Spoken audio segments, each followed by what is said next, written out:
يلا يا احباب على الفطور يا اخي.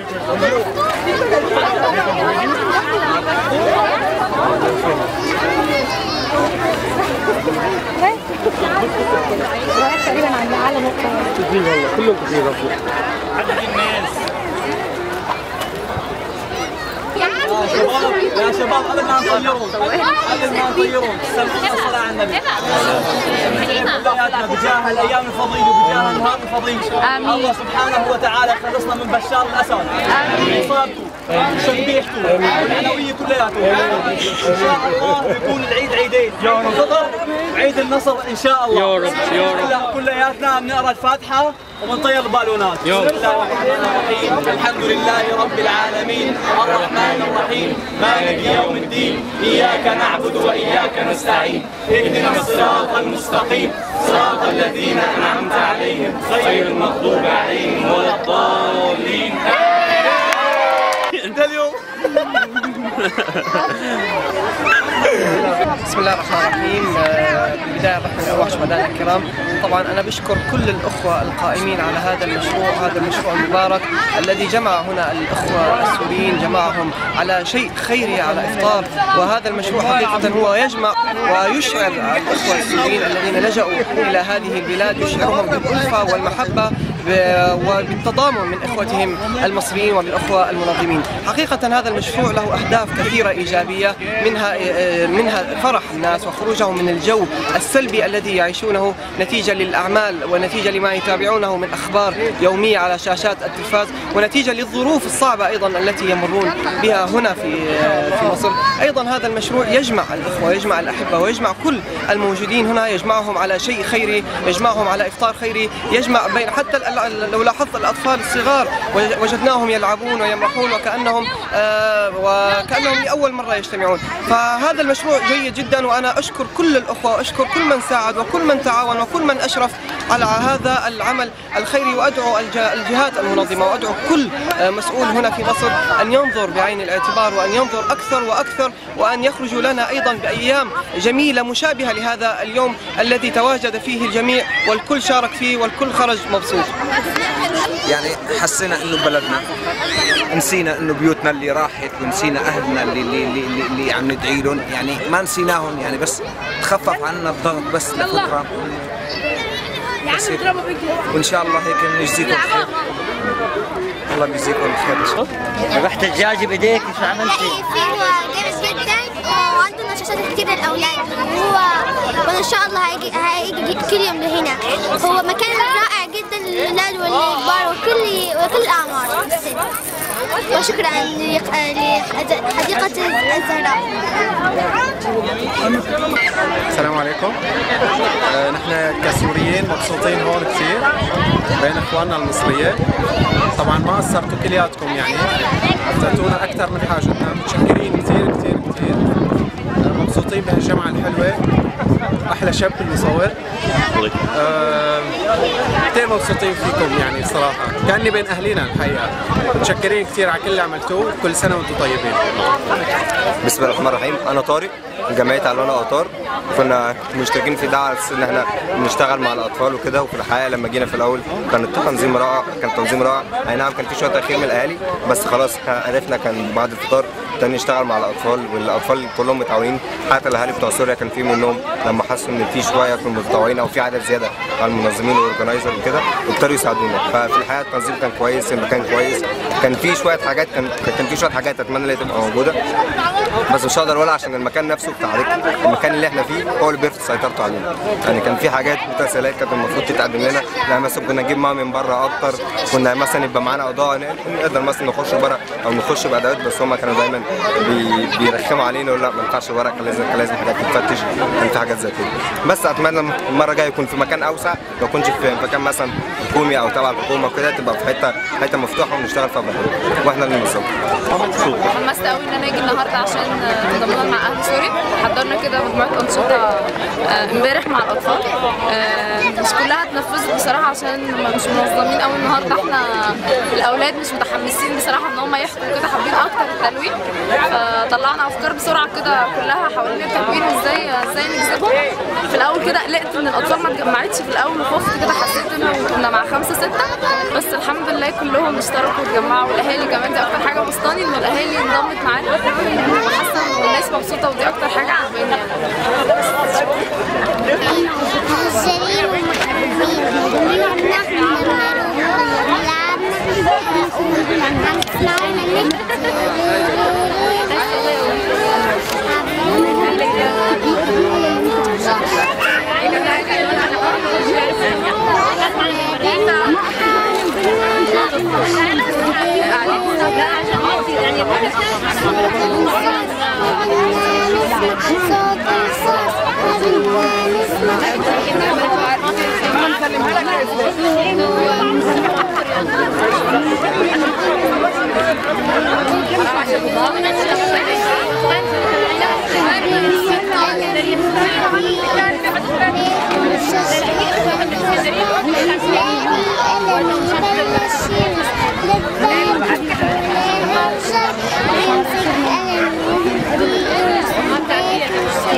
يوم كان كثير رائع، بتشكر كل من ساهم من سوريين او مصريين لاسعاد اطفال سوريا، وبوجه تحيه للجميع. يعني كان يعني رائع اليوم كثير، من وجبات طعام، من حفلات للاطفال، من رسوم، من اي شيء. كثير بتشكركم، ان شاء الله بس ادعوهم على ان نرجع لسوريا، ودعوه مني ومن كل السوريين للمصريين للتفضل اللي عندنا سوريا، بس مو هلا لحتى يسقط نظام بشار الاسد. شكرا كثير.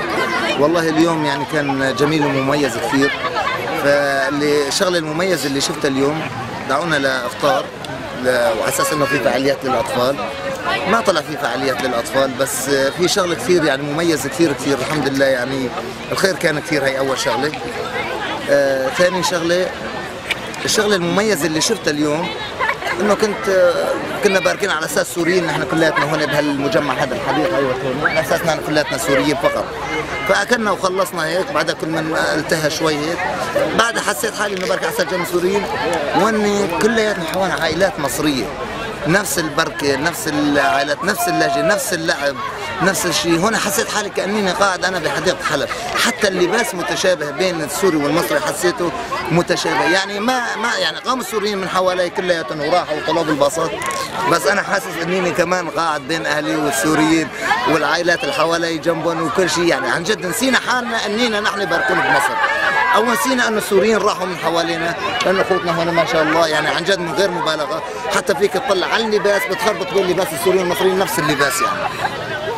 وتشكروا كثير والله، يعني عن جد انبسطنا اليوم انبساط يعني ما في مثله كثير. ونسيتونا يوم من ايام الصعبه اللي نحن كنا مفكرين انه نحن عايشينها، بس والله حسينا حالنا كاننا باهلنا. يعني حتى نظام الحدائق قريب من نظام حدائقنا، نظام اللعب، نظام العائلات، حتى كل العائلات يعني نفس الناس. كاننا قلت لك انا نسيت انه السوريين راحوا من حوالي واستبدلوا انه بمصريين لحتى اخر شيء عشان انه بس اللهجه. يعني حتى اللهجه نحن هي تغلبنا عليها، نحن بادرنا تغلبنا عليها وبقينا مصريين بقى كلياتنا على بعض. وتشكروا ويعطيكم الف عافيه والله، يعني وخففتوا عنا كثير، وخففتوا عنا يوم، الله يخفف عنكم يوم بالدنيا وسنه في الاخره. بسم الله الرحمن الرحيم، الحمد لله رب العالمين. بالمناسبة هي أتمنى من الله سبحانه وتعالى وبهذه الأيام الفضيلة أن يخلصنا من هذا الطاغية بشار الأسد وعصابته وشبيحته يا رب العالمين. وأيضا أضيف إلى ذلك أشكر القائمين على هذا الغداء، على هذا الفطور الخيري الذي لم الشمل السوريين. وانظر بنفسك يعني أنك ترى الناس والله يعني كما يقولون يعني غير الجو كما يقولون في سوريا، يعني غير الجو، يعني حست في الأنس والفرح في يعني مع الأهل المصريين يعني.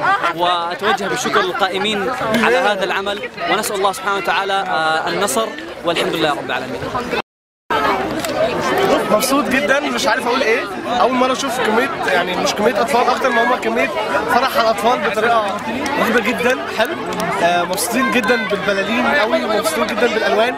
اول ما اشوف طفل يعني بياخد ما بيرسمش على ورقه، بيرسم على هدومه يعني.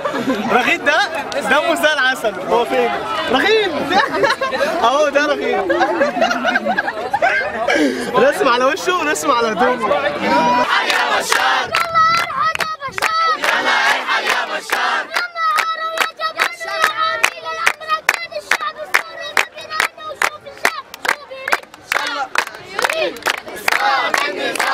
الشعب يريد اسقاط النظام. يا بشار ويا كذاب وتضرب انت وهالخطاب، الحريه صارت على الباب، ويلا ارحل يا بشار، ويلا ارحل يا بشار. يا بشار مالك منا فوت مال، وارحل عنا وشرعيتك صارت عنا، يلا ارحل يا بشار، يلا ارحل يا بشار. الشعب يريد اسقاط النظام. الشعب يريد اسقاط النظام.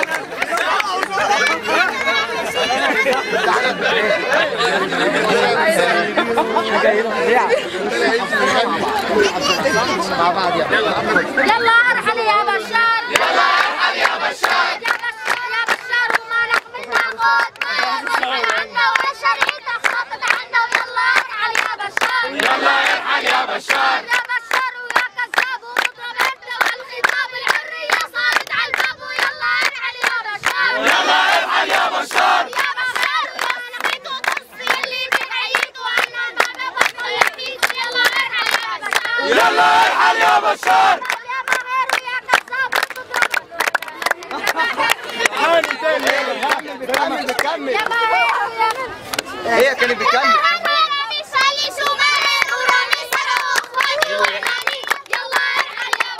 يلا ارحل يا بشار، يلا ارحل يا بشار، يلا ارحل يا بشار. الله اكبر، الله اكبر، الله اكبر، الله اكبر، الله اكبر. الله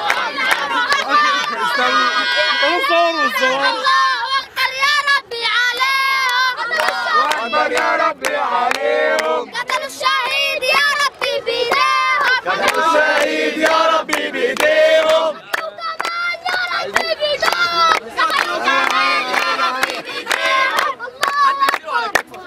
الله اكبر، الله اكبر، الله اكبر، الله اكبر، الله اكبر.